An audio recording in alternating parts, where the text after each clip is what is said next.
Isang mapagpalang araw sa inyong lahat. Gayon din sa iyo, Miss Jamay. Ako si Dayan, 30 taong gulang na sa kasalukuyan. Sa kabila ng mga tagumpay at katahimikang natatamasa ako ngayon dito sa Canada, minsan ay napapalingon pa rin ako sa nakaraan.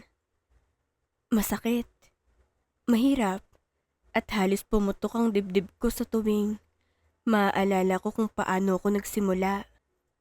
Pero batid ko ang bawat duktong ng aking buhay ay may dahilan. Kaya naman napagdesisyonan ko ng ibahagi ang kwento ko sa inyo. Sa pag-asang may maginhawang aral na mapupulot ang sino mang nakikinig ngayon. Bata pa lang ako, maaga na akong naulila sa pamilya. Ang aking ina ay pumanaw nang ako'y isilang. Nag-iisa lang akong anak, Miss Jamay. At wala man lang ako ni isang alaala sa kanya, kundi ang mga litratong kupas na iniwan niya. Ngunit sa kabila ng pagkawala ng aking ina, ang aking ama ay naging isang napakabuting magulang. Pinaramdam niya sa akin araw-araw na hindi ko kasalanan ng mangyari sa aking mama. Binuhos niya sa akin ang lahat ng pagmamahal na kaya niyang ibigay. Siyang nagsilbi kong ina, ama, at matalik na kaibigan. Subalit tila sadyang napakalupit ng tadhana, Miss Jamay. Kinuha rin siya sa akin nung napakaaga. 10 taong gulang pa lamang ako nang maaksidente si Papa sa pinagtatrabahuhan niyang construction site. Naalala ko pa noong dinala ko sa ospital, habang nakatitig sa malamig niyang katawan. Bata pa lang ako noon, at hindi ko pa fully aware o lubos na nauunawaan kung anong tunay na kahulugan ng kamatayan at kung paano nito babaguhin ang buhay ko magpakailanman. Bigla na lang naglaho ang nag-iisang taong nagpoprotekta sa akin. Dahil wala na akong magulang, pumasok sa eksena si Tia Arlene. Siyang nag-iisang kapatid ng aking papa. Wala na rin akong lolo at lola. Kaya sa papel, kaming dalawa na lang sana ni Tia Arlene ang natitirang magkapamilya. Dadalhin niya sana ako sa Maynila upang doon na tumira sa kanyang tahanan. Si Tia Arlene ay nakapangasawa ng isang mayaman at matagumpay na negosyante. Kaya naman sobrang angat ng buhay nila. Malaki ang kanilang bahay, magandang makagamitan, at malayo sa simpleng pamumuhay na kinasanayan ko kasama si Papa sa probinsya. Akala ko noong una, kahit papaano'y makakatagpo ako ng bagong pamilya sa piling ng aking tiyahin. Ngunit labis akong nagkamali. Ibang-ibang trato niya sa akin kumpara sa ipinapakita niya sa ibang tao. Mayroon akong dadalhin na bisita. Maglinis ka ng maayos, ha? Siguraduhin mong walang ni isang alikabok diyan. Utos sa akin ni Tia Arlene habang nakataas ang kanyang kilay at nakatitig sa akin ng may pag-aalinlangan. Walang problema sa akin ng maglinis. Sanay ako sa gawaing bahay dahil bata pa lang ako, ay tinuturuan na ako ni Papa na maging independent at matulungin. Ngunit habang lumilipas ang mga araw, naging sobra-sobra nang ipinapagawa nila sa akin. Hindi na lang basta tulong ang hiningi nila. Unti-unti na nila akong itinuring na isang ganap na katulong sa sarili naming tahanan. Mayroon siyang anak na babae, ang pinsan kong si Ira. Halos magkaedad lang kaming dalawa. Subalit imbis na ituring akong kapatid o pinsan, inaaway at sinasaktan ako ni Ira ng walang anumang malalim na dahilan. Kapag wala ang kanyang ama, o kapag nakatalikod ang ibang tao, gagamitin niya ang kanyang kapangyarihan bilang anak ng may-ari ng bahay para ipamukha sa akin na wala akong kwenta. Sinubukan kong magsumbong kay Tia Arlene. Umiiyak kong sinabi sa kanya kung paano ako itulak at sigawan ni Ira. Ngunit, hindi niya ako pinakinggan. Sa halip, Pinaglinis pa niya ako't lalo't pinagalitan. Huwag mo nga akong madaan sa pag-iyak-iyak mo, Dayan. Pasalamat ka nga't pinatira ka pa namin dito matapos mamatay ng tatay mo. Pumunta ka nga doon at hugasan mo ang mga plato. Sigaw niya sa akin. Doon ko na-realize na wala akong kakampi sa bahay na iyon. Kaya simula noon, naging iwas na iwas ako sa kanila. Ginawa ko ang lahat para maging invisible. Naging katulong ako sa bahay. Konting pagkakamali lang sa pagwawalis o paghuhugas ay papagalitan na ako ng matindi. At minsan, ay papaluin pa ako ni Tia Arlene gamit ang pamalo o tsinelas. Ilang taon kong tiniis ang impyernong pamumuhay sa bahay ni Tia Arlene. Ngunit dumating ang isang araw na umabot na sa sukdulan ng lahat. Isang hapon, habang nagtutupi ako ng mga damit sa sala, biglang pumasok si Ira at sinadya niyang itapon ang kanyang inumin sa mga katutupi ko lang na bihisan. Ay, sorry. Ang tanga mo kasi. Di mo nilayo diyan. Pabalang natawa ni Ira habang nakatingin sa akin ng may pang-aasar. Hindi na ako nakapagpigil. Ira, tinapos ko na yan eh. Bakit mo kailangan gawin yan? Tumawa lang siya ng malakas at humakbang ng mas malapit sa akin. Bakit? Anong gagawin mo? Wala kang nanay. At wala ka pang tatay. Sinong magtatanggol sa'yo dito? Wala. Wala kang karapatan dahil palamunin ka lang namin. Ang mga salitang iyon ay parang patalim na sumaksak sa puso ko. Miss Jamie. Dahil sa sobrang galit at inis ko kay Ira, hindi ko napigilan ang sarili ko. Sinugod ko siya. Lagi niya kasi akong minamaliit. Lagi niya akong inuutusan at tinutulak. At lagi naman siyang pinagtatanggol ng mama niya kahit siyang mali. Naging marahas ang aming pag-aaway. Nagkakasakitan kami hanggang sa maipagtanggol ko ang sarili ko at masaktan ko si Ira. Lumabas ang galit na matagal ko nang kinimkim sa loob ng ilang taon. Nang malaman iyon ni Tia Arlene, galit na galit siyang pumunta sa kinaroroonan ko. Hindi man lang niya tinanong kung anong tunay na nangyari. Grabing palo at pananakit ang ginawa niya sa akin. Sinaktan niya ako ng walang awa habang nakatingin lang si Ira na may ngiti sa kanyang mga labi. Dahil sa mga naranasan kong iyon, habang nakahiga ako sa malamig na sahig ng aking maliit na silid, napagdesisyonan kong maglayas na lang. Naisip ko na kahit anong mangyari sa labas, mas pipiliin ko pang tumira sa kalye kaysa ang magpatuloy sa impyernong iyon na dahan-dahang pumapatay sa aking pagkatao at kaluluwa. Bahagya palang lumilitaw ang liwanag ng araw nang dahan-dahan kong inimpak yung konti kong damit sa isang lumang bag at tumakas ako sa bahay ni Tia Arlene. Walang sapat na pera. Walang tiyak na pupuntahan. Isang linggo akong naging palaboy sa kalsada ng Maynila. Naranasan kong tunay na lamig at lupit ng lipunan. Kapag umuulan ng malakas, sa gilid lang ako ng mga matataas na building sumisilong. Natutulog ako sa ibabaw ng mga karton habang yakap-yakap ang sarili ko upang hindi masyadong ramdam ang lamig ng hangin.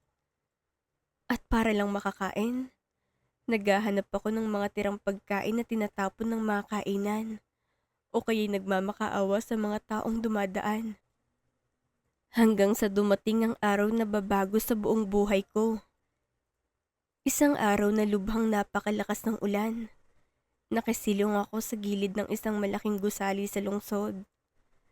Basang-basang aking mga damit at nanginginig ako sa lamig. Habang nakaupo ako sa isang sulok, may isang matandang lalaki na lumabas mula sa pinto ng gusali. Ito si Lolo Ernesto. 50 taong gulang na siya noon, pero sadyang napakalakas pa ng kanyang pangangatawan at hindi pa halata ang kanyang edad. Siya pa lang mismong may-ari ng building na iyon na aking sinisilungan. Nakatitig siya sa akin ng may halong awat pagtataka. Nasaan ang magulang mo, iha? Bakit ka nandito sa labas at basang-basa? Takang tanong niya sa akin habang pinagmamasdan ng aking marungis na anyo. Tumingin ako sa kanya't nang hihinang sumagot. Wala na po akong magulang. Lolo, ako na lang po mag-isa. Hindi na nagtanong pa ng marami si Lolo Ernesto noong sandaling iyon. Pumasok siya sa loob at paglabas niya ay may bitbit na siyang mainit na pagkain at konting pera na inabot niya sa akin. Kainin mo ito, sabi niya ng may mabait na boses. Bumalik ka dito bukas at bibigyan kita ng pagkain mo o huwag kang magpalipas ng gutom. Mula noong araw na iyon, kahit papaano, ay nagkaroon ng bahagyang sistemang buhay ko sa kalsada. Namamalimos ako sa umaga sa iba't ibang lugar at pagdating ng gabi, ay pumupunta ako sa gusali ni Lolo Ernesto para tumanggap ng pagkain na palagi niyang inihahanda para sa akin. Nalaman ko na mayroon siyang malaking barbershop sa ibabang palapag ng kanyang gusali. Naging napakabuti niya sa akin. Hindi lang pagkain ang binibigay niya. Binigyan din niya ako ng mga masusuot na malinis na damit para hindi na ako magmukhang palaboy. Isang hapon, biglang bumuhos ang napakalakas na ulan na may kasamang malakas na hangin. Dahil dito, hindi ako makapaglimos sa kalsada. Mabilis akong tumakbo patungo sa barbershop ni Lolo Ernesto. Nakatayo siya sa loob kasamang kanyang mga tauhan. Si Lolo Ernesto ang nagmamanage ng shop at mayroon siyang 5 lalaking barbero na nagtatrabaho doon. Dahan-dahan akong pumapasok sa pintuan. Nahihiya at basang-basa. Lolo, pwede po ba akong sumilong dito sandali hanggang sa humina ang ulan? Tanong ko habang nakatingin sa kanya. Ngumiti siya ng maluwag. Sige. Pasok ka. Gusto mo ba ng hot chocolate para mainitan ka? Agad akong pumayag at tumango, Miss Jamie. Noong nabubuhay pa ang aking papa, doon ko lang huling natikman ng hot chocolate. Kaya nang iabot sa akin ni Lolo Ernesto ang baso, tila bumalik sa akin ang lahat ng sweetness at pagmamahal na ipiniramdam ng aking ama bago siya mawala. Habang self-service akong umiinom ng hot chocolate sa sulok, napansin kong sahig ng barbershop. Dahil marami ang customer noong araw na iyon, may mga gupit na buhok at kalat sa buong floor. Nahihiya ako na tumayo lang doon at tumanggap ng libreng inumin ng walang ginagawa. Agad kong ibinabang aking baso. Kinuha ang walis at panlinis sa gilid. At pusa-pusahang tumulong sa paglilinis at pagwawalis ng mga buhok sa gilid. Nakita ko ni Lolo Ernesto at napangiti siya ng malaki. Aba, ang sipag mo naman, Dayan. Puri sa akin ni Lolo. Nang matapos ang araw at magsasara ng shop, tinawag ako ni Lolo at binigyan ako ng perang bayad para sa tulong na ginawa ko. Miss Jamie, dahil sa hirap at sakit ng mga naranasan ko sa buhay, wala na akong hiya na naramdaman. Ang gusto ko lang ay ang makaligtas at magkaroon ng maayos na buhay. Kaya pikit mata kong sinabi sa kanya, Lolo, pwede po ba akong magtrabaho dito sa inyo? Kahit tagalinis lang po araw-araw, gagawin ko po ang lahat. Tumingin sa akin si Lolo Ernesto. Pinagmasdan ng aking mga mata at pagkatapos ay tumango. Sige, pero basta dapat masunurin ka at nakikinig ka sa mga nakakatanda sa iyo dito. Maliwanag ba? Opo, Lolo. Maraming salamat po. Mabilis kong sagot habang pumapatak ang luha sa aking mga mata. Miss Jamie, doon ko na lang ulit naramdaman na mayroon akong maayos na natutuluyan at pamilyang nagmamalasakit sa akin. Hinayaan ako ni Lolo Ernesto na matulog sa isang malinis na silid sa loob ng barbershop building at doon din ako opisyal na nagtrabaho. Libre ang pagkain ko, libre ang tirahan, at may sarili pa akong perang kinikita mula sa kanyang kabutihan. Isang araw, habang busy ako sa pagwawalis ng sahig sa barbershop, tinawag ako ni Lolo Ernesto. Pinapunta niya ako sa kanyang pribadong office at pinaupo sa tapat ng kanyang mesa. Medyo kinalabog ang dibdib ko noong una dahil akala ko'y may nagawa akong mali. Tumingin sa akin si Lolo ng may seryoso, ngunit napakainit ng ngiti. Dayan, maganda ka't napakasipag mong bata. Ilang buwan ka na rin nagtatrabaho dito at nakikita kong dedikasyon mo. Napag-isip-isip ko at kinausap ko ang 3 kong anak na nasa Canada. Gusto mo bang mag-aral ulit? Hindi pwedeng maging tagawalis ka na lang dito habang buhay. Halos mahulog ang puso ko sa narinig ko. Pangarap kong makapag-aral muli. Ngunit alam kong napakamahal nito at wala akong kakayahan. Opo, Lolo. Gustong-gusto ko po. Sagot ko habang nangangatal ang aking boses sa labis na katuwaan. Sige, ayusin natin ang mga papel mo at sasamahan kitang mag-enroll sa paaralan. Saad ni Lolo Ernesto. Dahil sa matinding saya at pasasalamat na lumapaw sa puso ko, hindi ko na napigilan ang sarili ko. Napayakap ako ng mahigpit kay Lolo Ernesto habang umiiyak. Tinampik niya ang likod ko at sinabi, "Ang mga anak ko kasi sa Canada, puro lalaki ang binigay sa akin at hindi ako binigyan ng babaeng apo. Kaya tingin ko, ikaw ang ibinigay sa akin ng Diyos para maging apo ko dito." Hindi ko po kayo bibiguin, Lolo. Pangako po, mag-aaral ako ng mabuti. Sagot ko habang pinupunasan ng aking mga luha.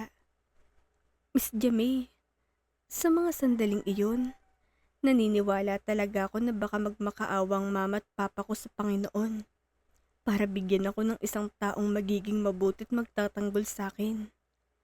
At ang taong iyon ay si Lolo Ernesto. Dahil sa mga taong nawala sa akin sa pag-aaral noong ako'y palaboy at nagtatrabaho, naging late ako sa aking edukasyon. Pero hindi iyon naging balakid para sa akin. Pinagbutihan ko ng hustong aking pag-aaral. Ito rin kasi ang palaging payo sa akin ni Papa noong nabubuhay pa siya, na ang edukasyon ang nag-iisang bagay na hindi mananakaw sa akin ng kahit sino man. Lumipas ang mga taon, 22 taong gulang na ako noong ako'y maging first year college. Sa mga panahong iyon, nagkaroon din ako ng part-time job sa barbershop ni Lolo Ernesto. Dahil tinuruan din ako ng mga barbero doon at may likas akong talent sa sining, naging isa na ako sa mga ganap na artist o hairstylist sa shop. Isang araw, habang nasa kalagitnaan ako ng trabaho, may pumasok na isang lalaki para magpagupit. Matangkad siya, gwapo at mukhang galing sa mayabang na pamilya, batay sa kanyang pananamit at galaw. Umupo siya sa upuan ko at ginupitan ko siya ng maayos. Nang matapos ako tanggalin ang takip ng kanyang balikat, bigla na lang siyang tumayo't naglakad palabas nang hindi man lang nagbabayad. Nagtaka ako at mabilis siyang hinabol sa may pinto. "Hey, ang bayad mo?" Tanong ko nang may pagtataka at inis. Lumingon siya sa akin, nagtaas ng kilay at pabalang na sumagot, "Hindi ko kailangan magbayad dito." Sa galit ko, hindi ko napigilan ang sarili ko. Hinila kong damit ng lalaki para pigilan siyang umalis. Sakto namang lumabas si Lolo Ernesto mula sa kanyang opisina dahil sa ingay. "Andrew!" Malakas na tawag ni Lolo Ernesto sa lalaki. Lumingon ang lalaki at sumigaw, "Lolo, ganito na ba talagang mga tauhan mo dito? Hinahawakan at hinihilang damit ko." Bigla akong napabitaw sa damit ni Andrew nang marinig kong salitang, "Lolo." Siya palang isa sa mga apo ni Lolo Ernesto, nakakauwi lang galing Canada. Nahiya ako ng husto at agad na nagsabi ng sorry kay Andrew. Pero halata sa kanyang kayabangan at inis sa akin.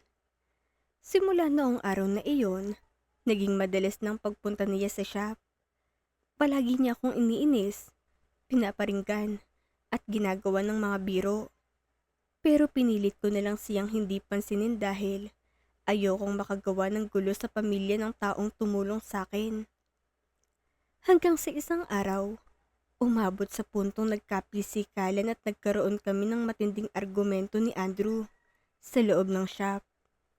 At sa hindi inaasahang pagkakataon, nakita iyon ni Lolo Ernesto. Kabado ko noong sandaling iyon eh. Akala ko talaga'y ako'y papagalitan ni Lolo dahil isa lamang akong tauhan at pinag-aral niya. Ngunit laking gulat ko nang si Andrew ang matinding pinagalitan at pinalabas ni Lolo sa shop. Doon ko totoong naramdaman na walang kinakampihan si Lolo Ernesto ng dahil lang sa dugo. Pantay ang pagtingin niya sa aming lahat at napakalawak ng kanyang pag-unawa. Lumipas pang mga taon at sa kabila ng aming maasim na pagsisimula ni Andrew, nagbagong ikot ng aming mundo. Nakapagtapos ako ng aking pag-aaral sa kolehiyo ng may mataas na karangalan. Isang tagumpay na inialay ko kay Papa, sa aking ina, at higit sa lahat, kay Lolo Ernesto. Ngunit ang pinakamalaking twist sa buhay ko, Miss Jamay, ay ang nangyari sa aming dalawa ni Andrew. Bumalik man si Andrew sa Canada para ipagpatuloy ang kanyang karera doon, hindi naputol ang aming komunikasyon. Araw-araw at gabi-gabi siyang tumatawag sa akin. Sa pamamagitan ng mga mahabang usapan sa telepono, unti-unti naming nakilalang tunay na pagkatao ng isa't isa. Ang dating kayabangan na nakikita ko sa kanya ay pinalitan ng maaalalahanin at sweet. Hanggang sa dumating ang araw na pumasok kami sa isang lihim na relasyon. Natakot ako nung una eh. Akala ko kasi kapag nalaman ng pamilya niya sa Canada na ang isang dating palaboy at tagawalis lang sa barbershop ang minamahal ng kanyang apo, magagalit sila't itatakwil ako. Ngunit muli, nagkamali ako. Nang malaman ni Lolo Ernestong tungkol sa aming lihim na relasyon ni Andrew, isa pa siya sa pinakatumatalon sa tuwa. Sabi ko na nga ba, kayong dalawa rin ang magkakatuluyan sa huli. Masayang sabi ni Lolo sabay takip sa aking balikat. Sa tulong at suporta ng buong pamilya ni Lolo Ernesto, naging maayos at matagumpay ang aking propesyon. Hindi lang ako naging isang matagumpay na stylist, kundi nagkaroon na rin ako ng sarili kong salon business. Ang buhay na dating puno ng dusa at dumi sa kalsada ay napalitan ng biyaya at tagumpay. Ngunit hindi nawawalang mga pagsubok sa buhay. Dumating ang panahon na naging mahina ng katawan ni Lolo Ernesto dahil sa kanyang katandaan.